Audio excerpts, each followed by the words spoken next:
waaxdii u dambeysay qarnigii 19aad ayaa Soomaalida iyo dhulkeeda lagu soo duulay. Shisheeye dhowr ah ayaa inta saanyaday kala qaybsaday oo haddana kala suntaday.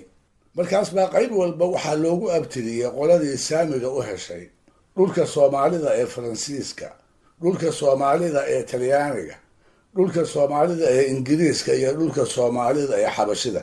Saban xumaagaas ka hor Soomaalidu ma kala qoqobnayn, oo inkastoo dawlad qora hoosteed aysan ku midaysnayn, haddana waa iska warqabtay. isdhexmarkeedu ma koobnayn, weligeedna way ogey dadyawa kale ee geeska Afrika ku dhaqan inay isaga sokayso. taasna waxaad ku garataa gumaysiga ka hor doonyaha Hindigu markay bareecada ay sidaan ku rogaan, ayay ganacsatada Soomaaliduna inta awr ku raraan miyiga meelaha ugu fogfog geyn jireen, iyaga oo ku soo bedelanaya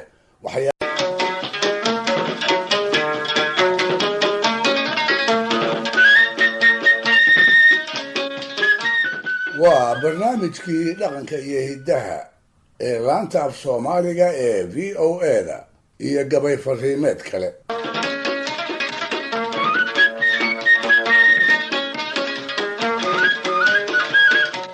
waaxdii u dambeysay qarnigii 19aad ayaa Soomaalida iyo dhulkeeda lagu soo duulay. Shisheeye dhowr ah ayaa inta saanyaday kala qaybsaday oo haddana kala suntaday. markaas baa qayb walba waxaa loogu abtiriyay qoladii saamiga u heshay. dhulka Soomaalida ee Faransiiska, dhulka Soomaalida ee Talyaaniga, dhulka Soomaalida ee Ingiriiska iyo dhulka Soomaalida ee Xabashida.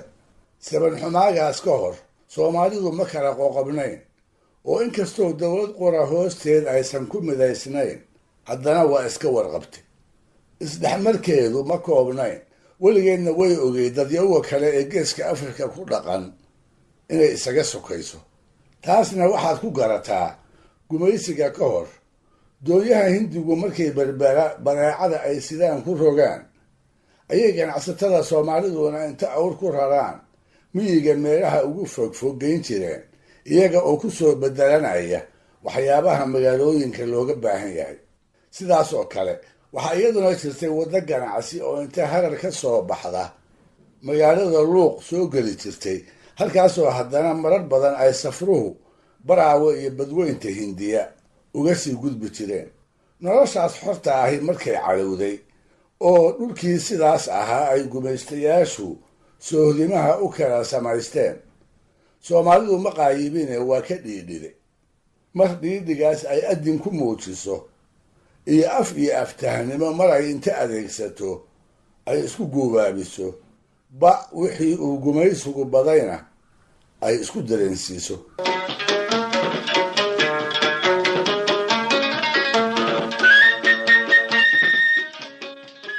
inkastoo aan naari meel qabow lahayn, haddana xoogagii gumaysigu Soomaalida waa u kala dabacsanaayeen. markii la isbarbar dhigana waxaa ugu naxariis daraa Xabashida oo waayadaas boqor Mililakh kii labaad uu u talin jiray. taariikhda dhaweysaday xusaysana 1888kii Baarliin shirkii ay ku qabsadeen iyo heshiiskii ka soo baxay ee reer Yurub ay Afrika ku qaybsadeen ayaa boqor Mililakh ka saami qaatay, isaga oo loo ogolaaday inuu hantiyo in weyn oo ka mid ah galbeedka dhulka Soomaalida. maalintaas buu askartiisii Soomaalida ku fasaxay, markaas bay ku markadeen dil iyo xarig, dhac iyo cadaadis maalinla ah intaba. boqor Mililakh wuxuu haddiiba Soomaalidii reer miyiga ahayd ku soo rogay cashuur siloono dhowr jaada. marka hore waxay ahayd cashuur aan tiro go-an lahayn, marka xigana cashuur aan xoolaha nooli u kala soocnayn, oo mar ay geel ku qaataan, mar kale ay lo' ku qaataan, mar saddexaadna ay ari ku qaataan. waxay kaloo ahayd cashuur nooceeda lala amankaago oo xubnaha qoyska qof qof looga qaado, isla markaasna aan rasiid lahayn. cashuur aan iyada oo kale cidina u soo joogin, oo neefkii korba suuqa loo soo safarsadaa uu askariga iyo Soomaaligii keensaday kala bar u ahaa. taas yaabkeeduna wuxuu malaha kaa ba'ayaa markaad ogaato in talisyadii askartaas laga soo diri jiray iyo dhulkii ay ka howlgeli jireen ay aad u kala fogaayeen. sidaas awgeedna mushaarkoodu soomaalida ayuu dusha ka saaraa iyada oo si walboo ay kaga heli kareen ay u bannaanayd.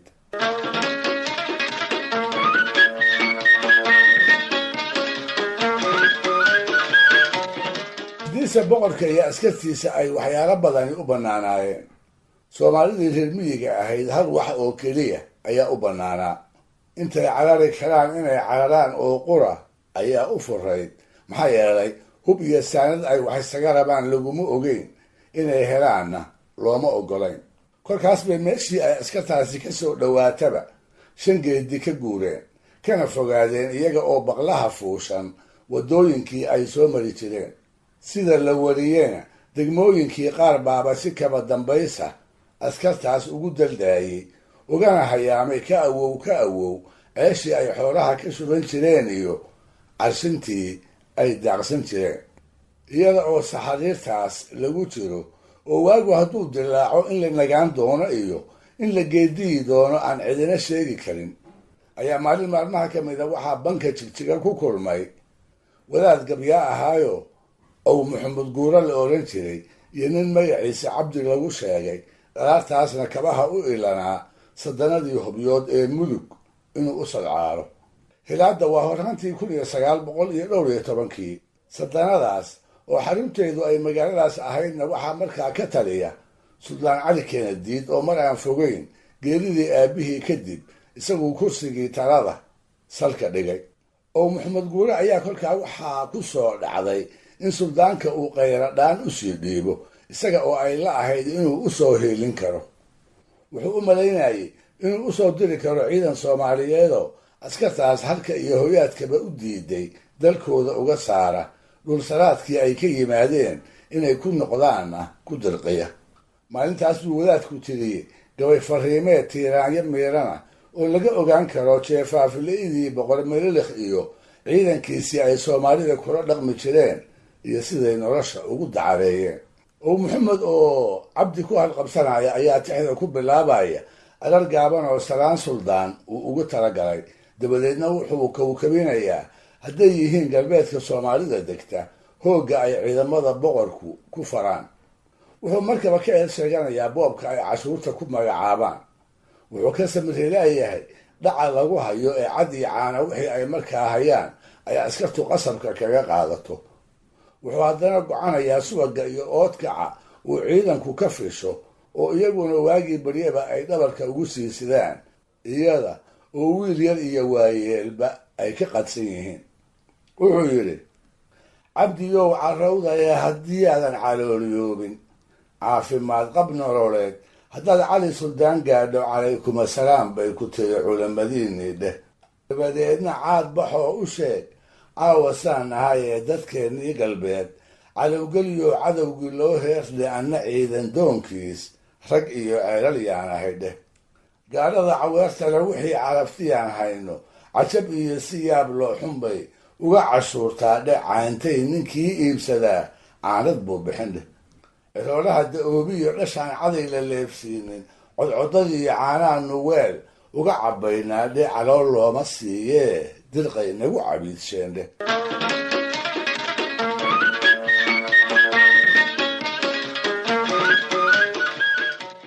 wixii uu gumaysigu geyeysiiyey isaga oo sii faahfaahinaya ayaa uu Maxamed xusayaa foolxumooyin markaas ka hor aan Soomaalida la maqashin karin, haatanse lagu dirqiyey, sida dumarkooda oo markay doonaan ay askartu guryahooda u kaxaysato, iyo khamriga oo ay dusha ugu qaadaan. intuu ku xejiyo qaxa joogtada ah ee ay ku jiraan iyo ciidan la-aanta lagu haadsanayo ayuu suldaanka ku beerdaruucsanayaa inuu ka baqaayo kollay addoonnimo qaatee in diinta islaamka laga saaro, tu kalena lagu dambaysiiyo. wuxuu kaloo suldaanka ku wargelinayaa in gumaadka iyo cadaadiska askarta Melilekh ay kordheen kadib markii Sayid Maxamed uu Jigjiga qabsaday, isaga oo u tafaxaydnaa xoreynta imaaradii islaamiga ahayd ee Harar. markaas buu yidhi, ictibaar adduun niman arkoo ciil qabaanahay dheh, casho noolba naagaha yagay cududa haystaan dheh, cajiinkaan u karinaa kolkay calalis doonaan dheh, nabiid ay cabbaan iyo khamraan cunuqda saaraa dheh, carradii ilaah waascashay nagu ciriiriyeen dheh, carar baan ahayn meeshan iyo ciiddii ramadaan dheh. caskar xoog le niman waayey oo ciil qabaan nahay dheh. cooflaha sidiisaan sharciga uga cabsoonaa dheh. cabiid qaadanee waxaan ka baqay inaan cagsoonaa dheh. annagoo calaacali asii weliba ceegaagna oo caalinoo ladanuhu cadhiyey sheekhii dheh. dabadeedna cilibteed go-dooy nama caqiibayn dheh. cidaaday ka yeeleen waxay cagidii taabeen dheh. mooggana col bay gelin hayeen caymadkii haray dheh. haddaad caaqibayn reertolkaa cabay suldaankii dheh.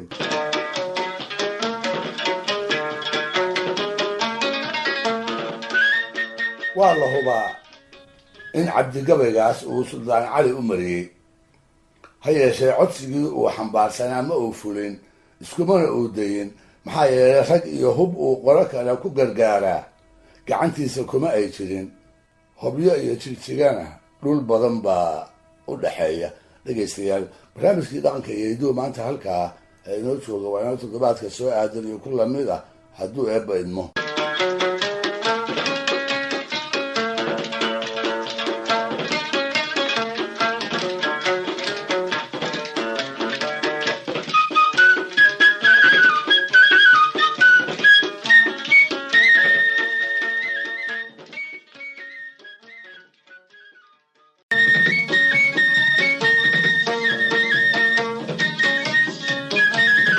waa barnaamijkii dhaqanka iyo hiddaha ee laanta af soomaaliga ee v o a-da.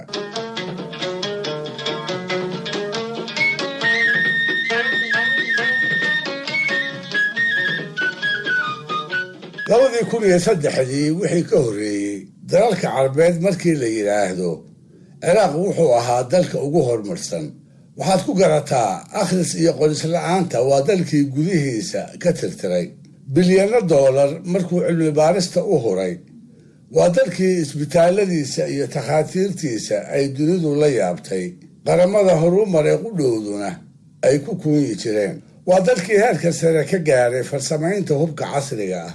xagga sayniska, gaar ahaan culumta fiisikada, wuxuu ahaa dalka keliya ee carbeed ee dhidibada u taagay warshad kasmooyinka nucleerka lagu baaro, taasoo israa'iil ay gadaalkii burburisay, asii taariikhda ku gashay inay tahay dhulka carabta tii ugu horreysay uguna dambaysay. waxaas oo idiri beeshii ay mareen amaba la marsiiyey soomaalidu badiba waa u og tahaye maxaa aniga 14 gu kadib xusuustayda ku soo celiyey. waa su-aal meesha ku habboon, jawaabteeduna waxay tahay waxaa ku soo celiyey 2 sababood. midi waa sheeko markaan maqlay aan dabin la murugooday. midda kalena waa idaacadaha qaarkood markii ay tabinayeen af soomaaligii ay ku tabinayeen oo qaldanaa.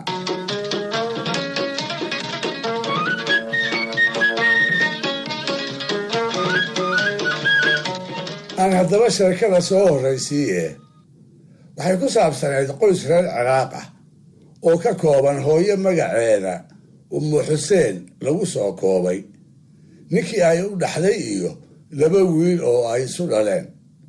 waa bilihii ugu horreeyey 2016. dhowr iyo 10 gu ayuu qoyskaasi ku dhex jiray dagaallo aan jeefaaf lahayn. markaas bay sidii carsaanyada xeebaha gudaha dalkooda kolba dhinac u cararayeen. maalinba seheer bay joogtaaye waxay heli kareen, waxay haaban kareen iyo kayd wixii ay dhigteen markay dhowr sano jidiimanayeen ayay habeenkii dambe is arkeen, iyaga oo wax dab la saartaa aanay guriga u oolin, meel kalena aan ku ogeyn. kolka maxay yeelaan? odaygii iyo haweenaydii ayaa tashi isugu noqday. ugu dambaystiina waxay isku raaceen talo inay ku heshiin karaan aanay weligood soo rogin. waxay ku tashadeen si aan carruurtu uga aqan in qaar ka mida xubnaha oogadooda ay iibsadaanoo marka hore haweenaydu ay hal kelli qoyska u iibiso, wixii ay u baxdo markay dhammaystaanna miduu isagu leeyahay uu aabbuhu reerka u iibiyo. hase ahaatee qoladii xubnaha dadka ka ganacsan jirtay ayaa diiday 2 keliyood ee ummu xuseen inay middood ka gataan.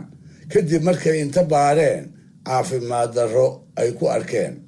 dabadeed markii ay warkaas u soo sheegtay ayuu saygeedii haddiiba ismelmalay. wuxuu isa sii taagay xaafad magaalada baqdaad ka tirsan si aan ahayn tii ay afadiisu ku soo hungowday. baryahaasna ganacsiga xubnaha aadanuhu uu si aad ah uga aroosnaa. nasiib wanaag ama nasiib darro tii ay noqotaba, saygiina afadiisii kama ayaan roonaan oo isagana keliyihiisii inta fayoobi darro lagu sheegay ayuu la soo noqday iyaga oo dhagadhan. sow kolka inay tashi kala holliyaan ma noqon.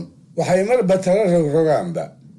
ilaindani waa seetee waxay kolkii dambe ka badin waayeen in keliyaha labada canuug midkood ay iib geystaan, iyaga oo filaaya in kuwooda aan wax cudur ah laga heli doonin.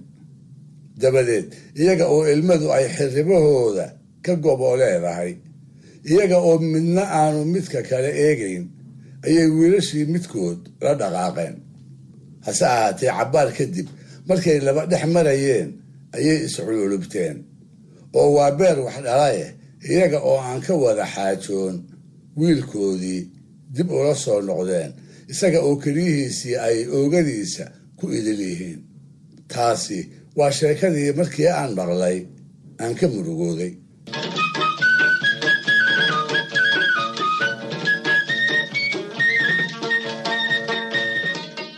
sidaan meel hore ku soo sheegay, waxaa sheekadaas xusuustayda ku raajiyey amaba ku soo celiya ma ahayn oo keliya maqalkeedii murugada aan ka qaadaye, waxaa weheliyey sabab kale oo ah af soomaaligii ay warbaahinta qaarkeed ku tabisay oo qaldanaa.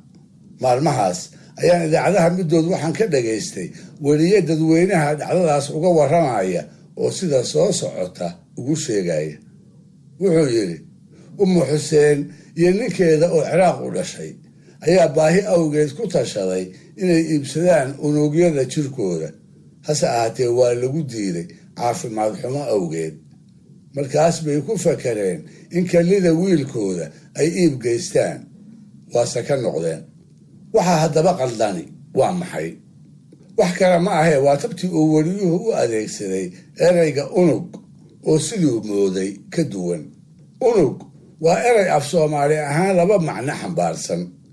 macno hore oo asiili ah oo reer miyigii soomaalidu ay u yaqiineen iyo mid waadhow loogu daray markii inta afka la qoray erey bixinta casriga ah loo yeelayay. sida ku xusan qaamuuska af soomaaliga ee allaha u naxariistay yaasiin cismaan laga dhaxlay, macnihii hore ee ereygu wuxuu ahaa wax kasta oo aan jirin markaasna la curinaayo bilowga ugu horeeya. sidaa daraaddeed waxay u badan tahay qofka miyiga ku koray markuu maqlo ereyga unug in maankiisa ay ku soo dhacdo haan, dhiil, haruub, bire iyo wixii la too ah, kuwaasoo marka tulidooda ay dumarku ku bilaabaan wareeg yaroo dhuuban oo marba marka ka dambaysa dhinacyada u fida, weelka intiisa kalena ay ka tolanto. waxay ku mahmaahi jireen haani gunbay ka tolantaa, gunta la sheegayaana waa unuga.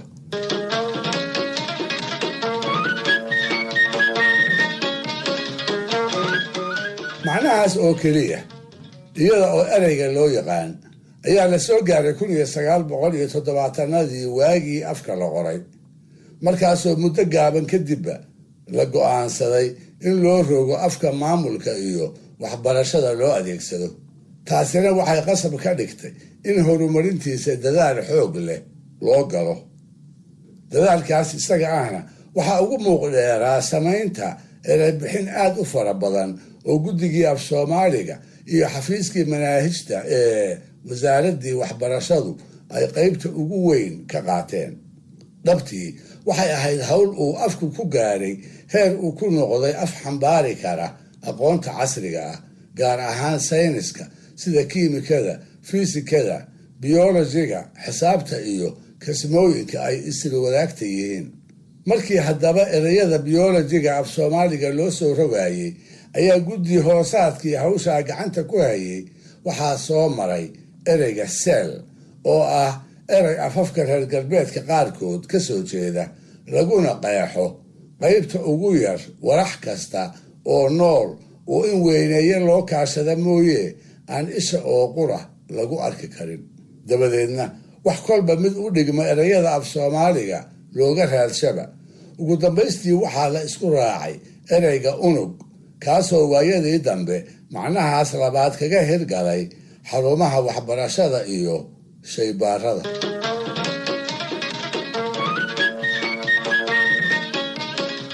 keliyuhu waa laba cad oo xubnaha uurku jirta loo yaqaan ka mid ah. waxa oogadu nacdo iyo dhiigga ayay kala soocaan oo kaadi ahaan dibadda ugu soo saaraan. sida xubnaha kale ee oogada ayay tu waliba unugya uga samaysan tahay. sidaa daraaddeed wuxuu afka weliyuhu hagaagsanaan lahaa hadduu odhan lahaa ummu xuseen iyo ninkeeda oo ciraaq u dhashay ayaa baahi awgeed ku tashaday inay iibsadaan xubnaha jirkooda halkii uu ka yidhi unugyada jirkooda, oo ah wax aanaan maqal in si gaara loo kala iibsado. dhegaystayaal, barnaamijkii dhaqanka iyo hidduhu maanta halkaa ha inoo jooga. waa inoo toddobaadka soo aadan iyo ku kale hadduu eebba idmo.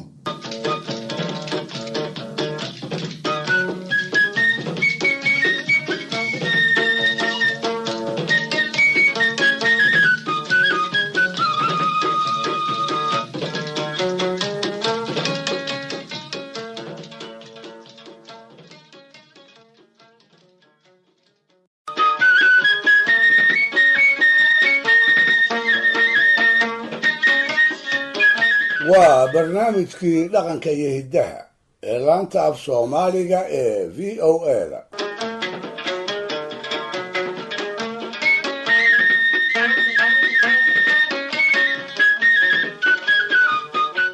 dhegaystayaal, inkastoo dalal badan oo qaaradda afrika ka tirsan waayeelka aada looga qadariyo, haddana markii dhinacaas wax laga eego oo ummadaha la isbarbar dhigo, soomaalidii hore lala mid ma ahayn.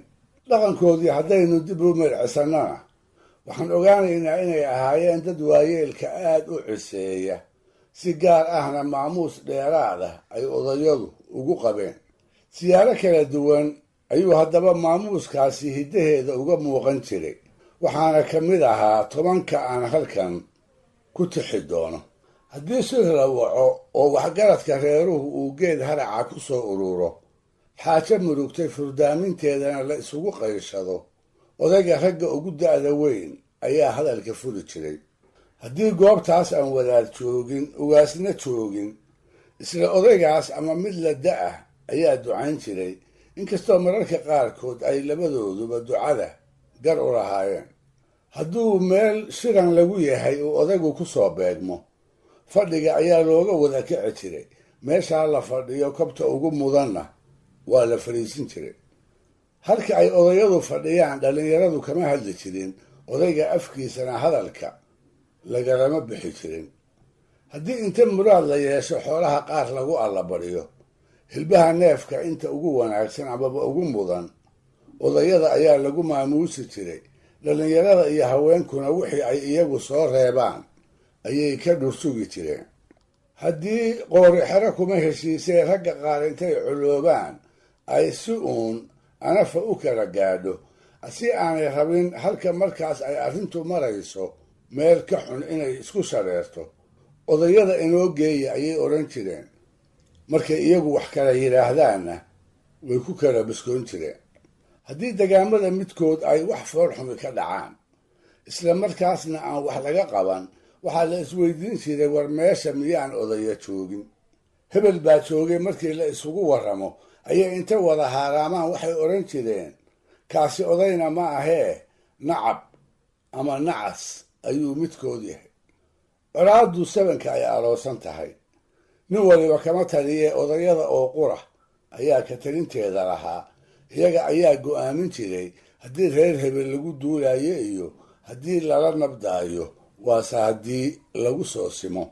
gabdhaha lama bixin jirin haddii goobta lagu bixinayo aan odayada reerkooda wax ka joogin. barbaarka iyada guursanayana looma meherin jirin haddaan odayada jifadiisa cidi kala socon. waa dhow ka hor, banaadir iyo degaanada u dhow dhow waxaa reebanaa in qof dhalinyari uu nin oday ah magaciisa oo keliya ugu yeero. salaantiisuna waxay ku ekayd garabka oo laga taabto. aw hebel ayay ugu yeeri jireen, hadday waayeel dumar tahayna ay hebla ayay odhan jireen, sida tusaale ahaan ayfay ama ay iisha iyo wixii la mid ah.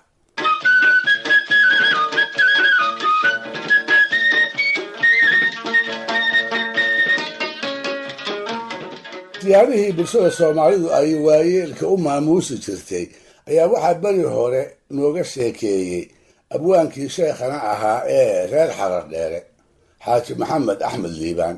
wuxuu yidhi, oday taag dareeyey oo tallaabsigu dhib ku yahay ayaa waxaa ka daba iman jiray dhallinyaro tabaraysatay, da'yar 20 ilaa 30 ku tirsatay oo intuu xooggii ka batay inay duulaan haaminaya.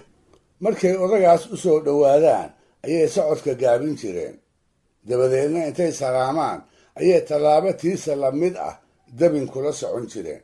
cabbaar markay iswaraystaan ayay ku odhan jireen, awoowe dhul dheer baanu ku soconnaaye jilibkayaga fur. kolkaas buu inta u duceeyo fasixi jire. abwaan kale oo allaha u naxariistee ibraahim mira la odhan jiray, fiqi buraarana lagu naanaysi jiray, ayaa ka mid ahaa raggii maalintaas xaaji maxamed garab fadhiyey. markaas buu isna ka sheekeeyey dhaqanka soomaalidii hore iyo waayeelka, isaga oo ku bilaabay oraah murtiyeed la yaab leh oo aad moodo hiddihii soomaalida oo idil in gudaheeda lagu soo koobay. wuxuu yidhi, waxay odhan jireen ciro cise mudan, gobi guddoon mudan, culimo duca mudan, gari xeerbeegti mudan, guurna hiddo mudan. noo laqbee markaanu ku nirina wuxuu yidhi, cira cise mudan waxay ula jeedeen waayeelka da'da ahi in cid walboo kale uu isagu xurmada iyo maamuuska ka leeyahay. gobi guddoon mudan waxaa looga jeedaa ogaaska, boqorka, maraakha, garaadka iyo kuwa kale ee la meekhaanka ahi in taladii kolba la isku raaco guddoominteeda ay iyagu gar u leeyihiin. culimo duca mudan iyadoo laqba dheer uma baahna oo waxaa looga jeedaa halkii la isugu yimaadaba culimada ayaa ducada iska leh. gari xeerbeegti mudan waxaa loola dan leeyahay odayada garyaqaanada ah ayaa mudan inay bulshada u garnaqaan, saa iyagaa dadka xeerka ugu badiye. guurna hiddo mudan waxaa loola jeedaa gabadha aad guursanayso inaad hidda raacdo oo xag hooyo iyo xag aabbaba aad u dhaba gasho ragga iyo dumarka uu firkeedu ku arooro. nin baaberi inta cayaartuntay wuxuu yidhi, suul ayeeye kuu galay iyo sinti waa maguuraan.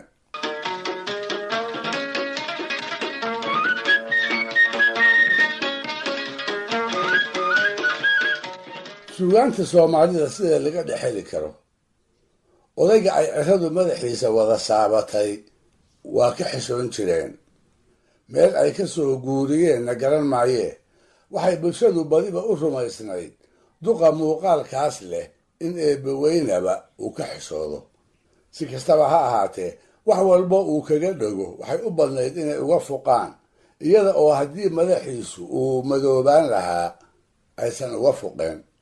waxaa la yidhi, qayro soomaaliyeed ayaa jeer geel laga dhacay, markaas bay dagaal ma guddoonsane qoladii ka dhacday erge u dirsadeen. siday ahaan jirtayna ergada caynkaasa raggii lagu dari jiray waxaa ka mid ahaa gabyaa caana iyo oday madaxu caddaaday oo aad loo yaqaan.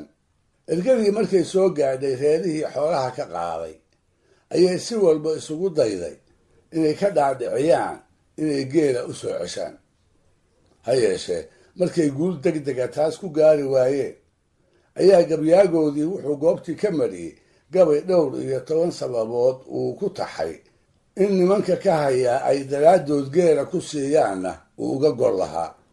wuxuu tixdii tiriyaba meel dhexe markuu marayo ayuu oday da-ah oo ergadooda ku jiray intuu farta ku fiiqay wuxuu yidhi, nin ciro leh cadaabkiiba waa lagala ceesaaye rag caddaaday baa nagu jiree geela noogu cesha.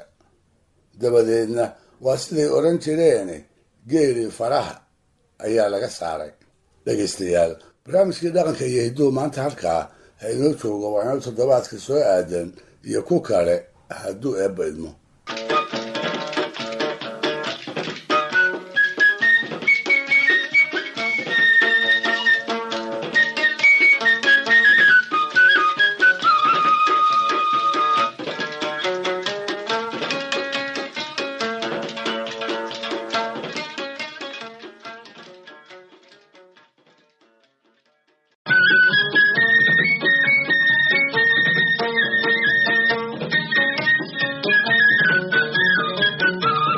waa barnaamijkii dhaqanka iyo hiddaha ee laanta af soomaaliga ee VOA-da.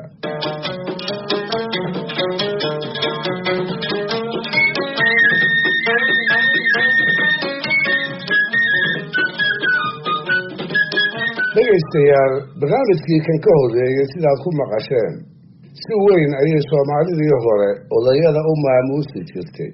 hiddahaas isaga ah si aan u muujiyana waataan idiin taxay 10 arrimood oo maamuuskaas loo daliishan karo.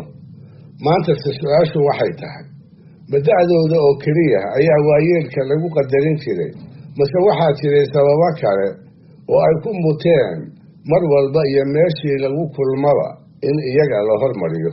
waa runo da'da meesha lagama saari karo, mase ahayn sababta keliyahe waxaa weheliyey arrimo kale oo iyada qudheedu ay keento, awgoodna ay xurmada bulshaweynta ku hanan jireen, waana waalidnimada iyo waayo aragnimada.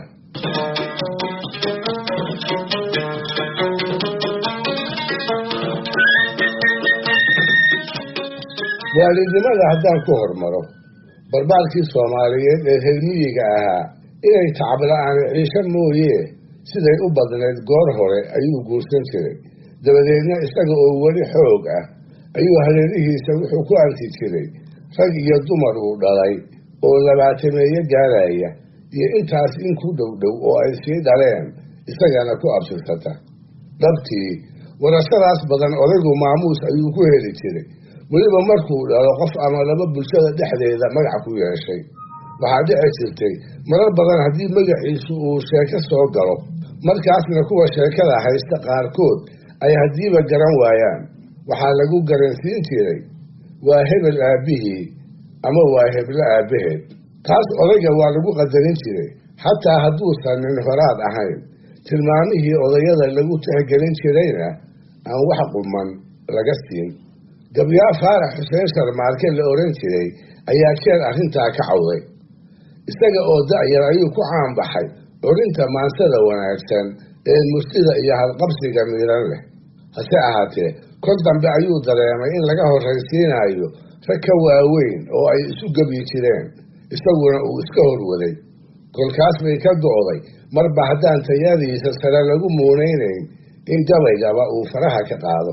dabadeedna gabay uu arrintaa ka mariyey tuducyadii ku jiray midkood ayuu kaga cawday waayeelka mooye in sidiisa nin u da'yar aan dan laga lahayn dhegna loo dhigay. wuxuu yidhi, garku deebnimuu yahay hadduu doqon ku weynaado, koruu waalidnimadii dugsado, waa la darajayna inaan wiil duqnimo loo cisayn, yaan isaga daayi.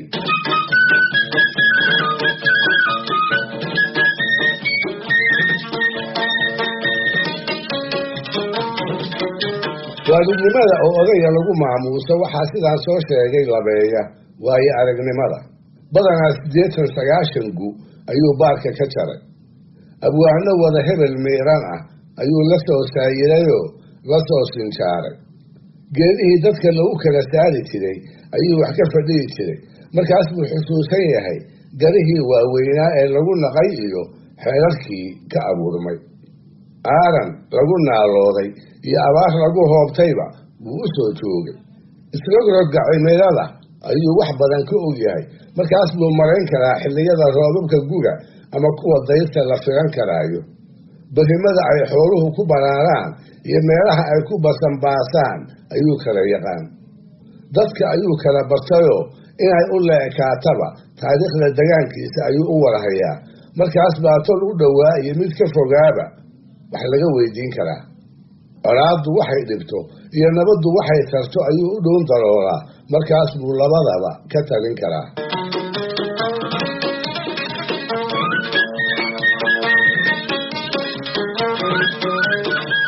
aqoontaas uu nolosha ka biirsaday iyo waayo aragnimaduba waxay odaga dhaxalsiiyaan deganaansho iyo in dhacdooyinka la soo gudboonaada uu dhab ugu fiirsado inta aanu go-aan ka qaadan.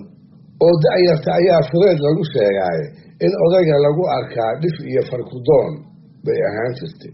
cabdidhuux gabyaagii la odhan jiray ayaa jeer ka ergeeyey geel isaga iyo qoladiisa laga qaaday. nimankii qaaday markuu dul tegayna wuxuu ka hortiriyey gabay arrintaa ku saabsan oo uu ku taxay 14 qodob, kuwaasoo siduu islahaa ku garsiinaya in geela loo soo noqo. markaas buu ku bilaabay tuduc uu ku dhaliilayo dhalinyaro malaha ku dadaalaysay in aan geela loo celin. isla tuducaas qayb ka mid ahna odayada ayuu ku guubaabinayaa kurayada uu fureydku waarayo in taladooda aysan dhagaha u jalqin. mahmahdii ahayd 20 jir intuu geed ka boodo ayuu tala ka boodaa isaga oo maanka ku haya, ayuu gabaygii ku bilaabay 14 haroo wada gudho ah geela igu siiya.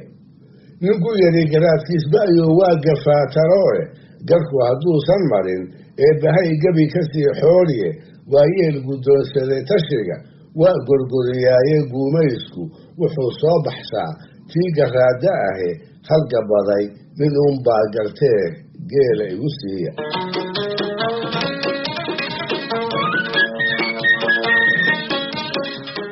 sababaha odayada loogu irkan jiray kadibna ay maamuuska dadweynaha ku mutaysan jireen talabixinta ayaa ugu weynay. waayo aragnimadii ay nolosha ka heleen ayay ku yeesheen awood ay tala habboon dadka ku siin karaan. waxay ka talin jireen wax walba oo nolosha ku saabsan, sida guurka, dhaqaalaynta xoolaha, xidhiidhka qoyska, xidhiidhka tololka iyo wixii soo raaca. markaas baa ciddii ay arrini soo food saartaaba iyaga ula tegi jirtay. allaha u naxariistee cabdigahayr oo ahaa maansayahan caana ayaa gabayadiisa midkood jeer wuxuu ku sheegay ninkii guur maagaa inta aanu qabiltu odhan sidaanu talada odayada uga maarmi karin, hadduu ka maaran is yidhaahdana siduu meel xil leh ugu dhici karo. wuxuu yidhi marka horeba guur waa milgiyo maarsi kara waaye, ragga qaarse uma meel dayee wayska mehershaaye. haddaan lala mushaawirin tolkaa adiga oo maad leh oo lagama maarmee tashiga odaya loo meerin ninkii keligii maalootiyaa meel xun waa u harise. dhegaystayaal, barnaamijkii dhaqanka iyo hidduu maanta halkaa ha inoo joogo waayaan toddobaadka soo aadan iyo ku kale hadduu eebba idmo.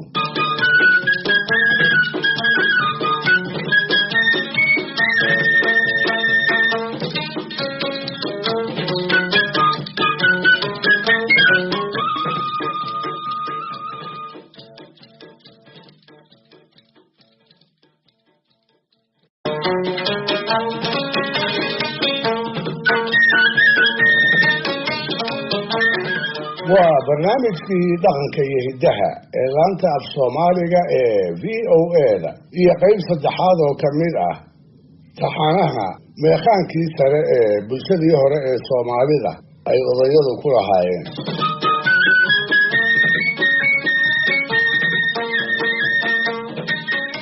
dhegaystayaal, maalinta taladiisa loo baahdo odayga waa la tamadiyaa. halka uu ku sugan yahay ayaa loogu tagaa. markaas baa loo bandhigaa xaajo adag oo la maarayn waayey ama laba talo oo la kala dooran waayey midda mudan in la raaco. mar kalena isaga oo aan la weydiisan ayuu odaygu la taliyaa qof ay xigaal yihiin ama ay waday yihiin amaba xiriir si kale ahi uu u dhaxeeyo. badanaa waa qof uu u baqaayo, qofuu isleeyahay tubta qalloocan ee uu hayo haddaadan kala talin in goor ay noqotaba ay laandayri la duuli doonto. odayadii haddaba aan taladooda dadka kala masuugi jirin, inay ku habboon tahay markay la ahaatana aan dib u dhigan jirin, waxaa ka mid ahaa Ismaaciil Mire maansayahankii la odhan jiray.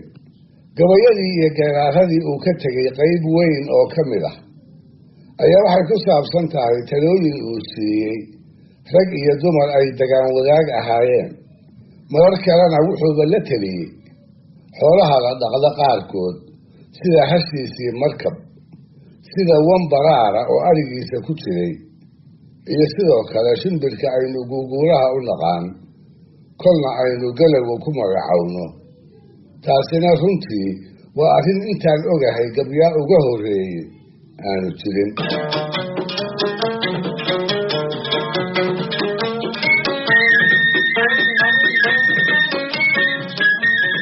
haddaan kolka tusaaleeyo dadkii isaga oo aan la weydiisan uu taladiisa ugu deeqay, waxaa ka mid ahaa nin ay xigaal ahaayeenoo Saleebaan Caabi la oran jiray.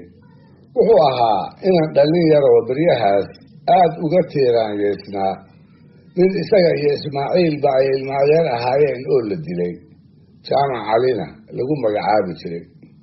nasiib darro ninkaa dilkiisa nimankii loo tirinayay kama ay galaabin. martiisa haddii loogu tagayna muran bay geliyeenoo waa duudsiyeen. weliba gabayo digasho ah ayay geeridiisii ka tiriyeen. Ismaaciil oo qudhiisu dhacdadaas aad uga murugaysan, asii xarga isku haya oo mag boqola in loo keeno aan weli ka quusan, ayaa maalin maalmaha ka mida wuxuu yimid meel ay reeruhu muraad ku lahaayeen. haddiiba waxay ishiisu ku dhacday Saleebaan oo aad u umalsan, jirkiisa haddii meel laga sarana aan dhibic dhiigahi ka soo dhacdeen. show in dhaweydba waagu hadduu baryo iyo hadduu aasku dumo, mar walbaba wuxuu ku taamayey inuu wacdara geysto, inuu u aaro ninkii cayaayirka lagu dilay ee goor barqa ah lagu dhugtamay. kor ragga kale ka yara durugsan ayuu kada loobaa, caraduna foolkiisa ayay dhab uga muuqataa.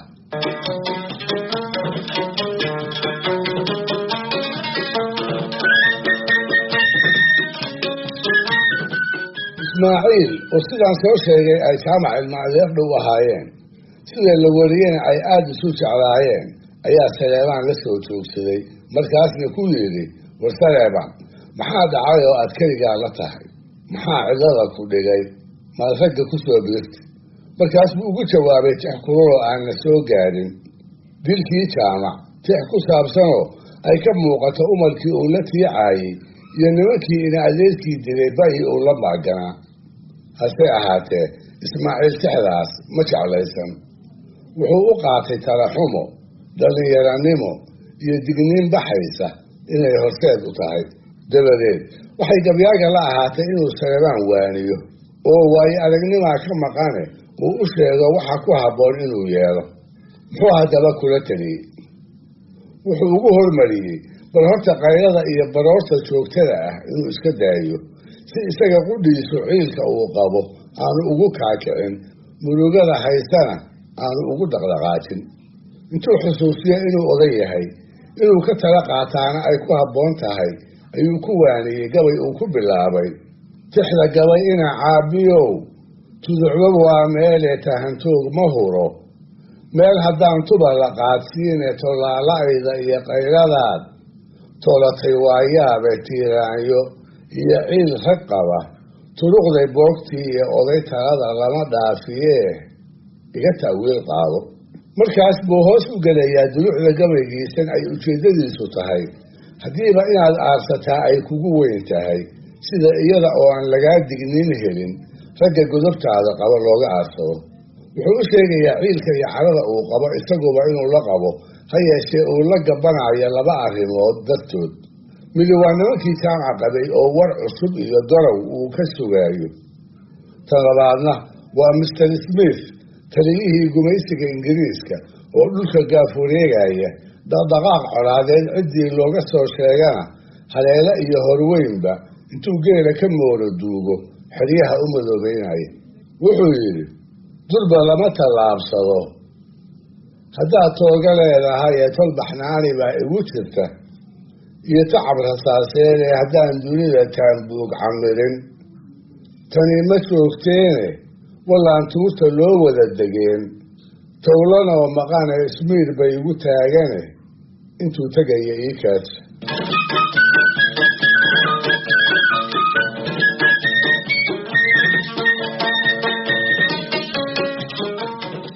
intaa markuu yidhaahdo ayuu ku xijinayaa ninka isaayadiisa ku raar jooga inay la gudboon tahay in umalka haya uu qarsado. tashigiisu wuxuu yahay inaan laga dareemin. ragga uu maagan yahay inuu aao inuu ku dhex jiro, sidii nimaan waxba u qabin inuu ula jalbeebto. ugu dambaystana uu ka doorto midkooda ugu geesisan, ugu deeqsisan, ugu magaca dheer, ugu waxtarka roon ee haddii jaamac loogu aaro ay qoladiisu u baranbarayso oo ay u jabayso. kolka uu sidaas leeyahayna wuxuu Ismaaciil maanka ku hayaa su-aashii markaas oo kale ay Soomaalidu isweydiin jirtay oo ahayd, tolow reer hebel yaa laga dilaa? wuxuu yidhi, nin tayiisa maagani inuu taleelo waa ceebee tayaaqadu digniin kama tagana, laysu tabiyaaye la turba oo tilmaansada nin raga tuusma aalgudo. tuulada markaad ugu tagtaan taaha ka ogaada, salaanaan tolnimo hoose tiri midigta taabsiiya, tagoogada miday kaga jabaan, toogta la ogaada tolaala aya aarsada sidii tabaxsay oo aarka bud.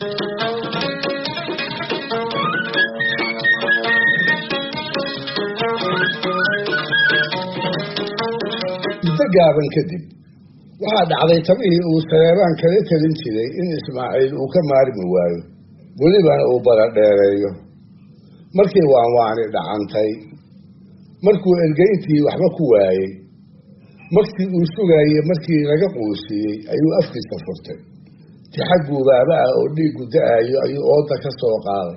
wuxuu soo ifbixiyey gabayo aan iska yeelyeel uga soo bixine ay tiiraanyo dhabihii ka keentay, gabayo ay Soomaalidu badiba wax ka maqashay.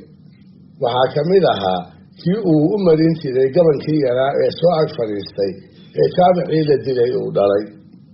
waa gabaygii ay meerisyadiisa ka midka ahaayeen, wiil yahow ilmaa igaga timi aragtidaadii qalbigaa i oogsaday, markaa tiri adeerooway haddaan anigu odayoobay oon anafadii daayey ashahaado mooye, haddaan eeba ridi waayey allaa igu og inaan aabbaha cidi u aarayn. iyo kii uu ku oran jiray, isma oga ismaydiya ninkii ayra foobsadaye, isma oga waraabaha amle iyo awr la laayacaye, isma oga atoor qadow bartay iyo uubta loo qodaye, isma oga nin urugaysan iyo eelka kii dhigaye, isma oga aqoon xumo dhargay iyo malag arsaa'iile, isma oga agoon iyo ninkii aabbahay dilay. dhegeystayaal, barnaamijkii dhaqanka iyo hidduhu maanta halkaa ha inoo joogo. waa inoo toddobaadka soo aadan iyo ku lamid ah hadduu eebba idmo.